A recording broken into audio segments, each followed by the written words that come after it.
ছিল, দুই হচ্ছে জনগণকে যারাই ঐক্যবদ্ধ ডাক দিয়েছেন তারা নতুন করে আরেকটা বিভেদ সৃষ্টি করেছেন কিনা সেটাও যদি আমাদের একটু বলতেন। দেখেন যে যেটা বলি আমি যে জনগণই কিন্তু আসলে সকল ক্ষমতার উৎস।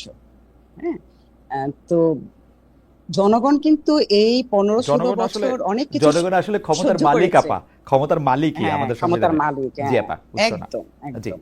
জি কিন্তু জনগণকে বাইপাস করে দেখেন আপনি গত 3টা নির্বাচন, হ্যাঁ, জনগণকে কিন্তু জনগণের সঙ্গে প্রতারণাই করা হয়েছে বলবো। হ্যাঁ, এই 3টা নির্বাচনে কিন্তু জনগণকে সাথে নেওয়া হয়নি, এটা কিন্তু জনগণকে বঞ্চিত করা হয়েছে।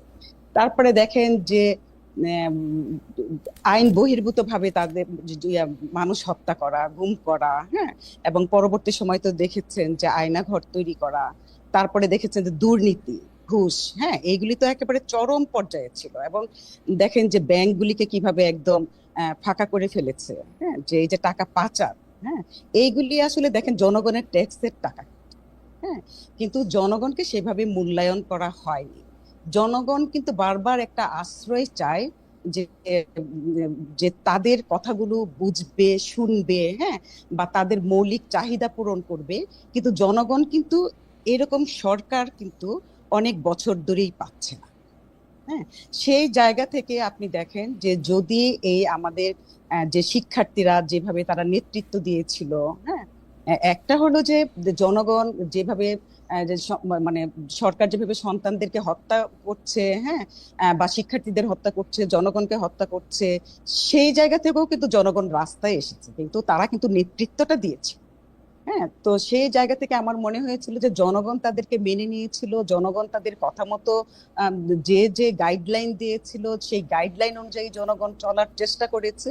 সেই জায়গা থেকে ওরা যদি জনগণের সঙ্গে মিশে যেত, জনগণের যে দুঃখ দুর্দশার কথাগুলি যদি শুনতো, ধরেন যে জনগণের পক্ষ হয়ে যদি বলতো যে আর ঘুষ চলবে না এই দেশে, আর দুর্নীতি হবে না এই দেশে, হ্যাঁ, তোমরা তোমাদের গণতান্ত্রিক যে অধিকার, ভোটাধিকার, সেটা তোমরা প্রয়োগ করতে পারবে, তোমরা কথা বলতে পারবে, হ্যাঁ, তোমাদের বাক স্বাধীনতা থাকবে, তোমাদের বাক স্বাধীনতা কেউ হরণ করবে না, এই ব্যাপারগুলি যদি আসলে এই শিক্ষার্থীরা যদি আমলে নিত, আমার মনে হয় যে তারা জনগণের কাছের মানুষ হতে পারতো। ওকে। হ্যাঁ, কিন্তু হ্যাঁ, আরেকটা জিনিস হচ্ছে যে ঐক্যবদ্ধ হওয়া কি এই জাতির পক্ষে সম্ভব কিনা, বা মানে মোটা দাগেও ঐক্যবদ্ধ হওয়া সম্ভব কিনা কোনো একটা গ্রেটার কজের জন্য।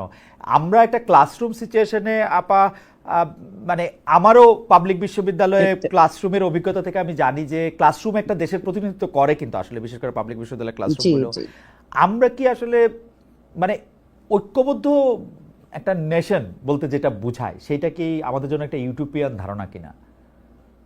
আচ্ছা শুনেন, আপনি তো ক্লাসরুমের কথা বলছেন, আমরা জি। যে পরিবারের মধ্যে চলে আসি না? হুম হুম হ্যাঁ, যে আমরা যখন একটি পরিবারের মধ্যে থাকি, হুম। তখন পরিবারের সবার মতামত কি সবসময় এক হয়? না।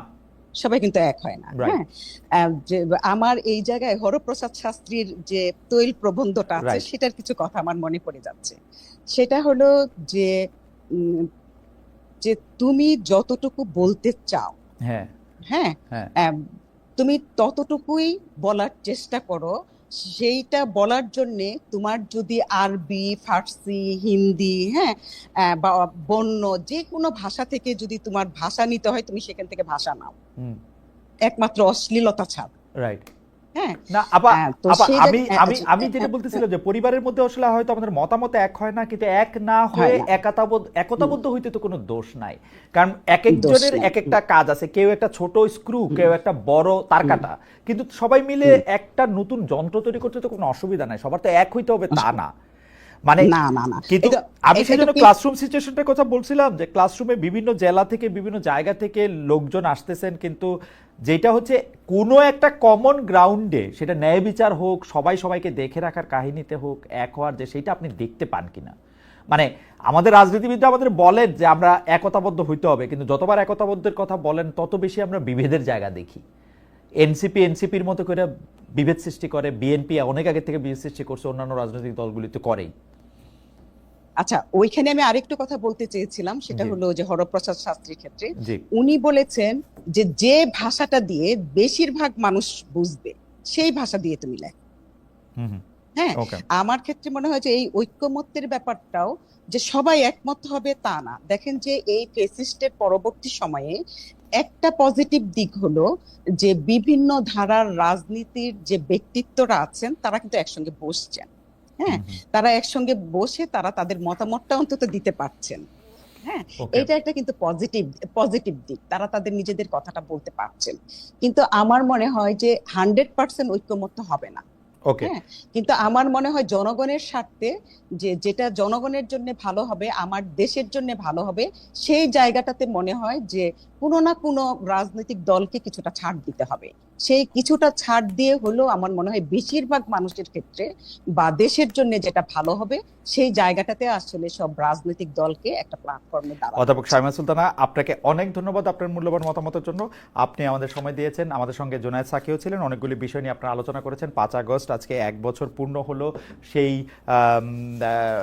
মানে যেটাকে আমরা 36শে জুলাই বলেছিলাম 2024 সালে, সেটার 1 বছর পূর্ণ হয়েছে। আমরা নিশ্চয়ই নতুন দিনে নতুনভাবে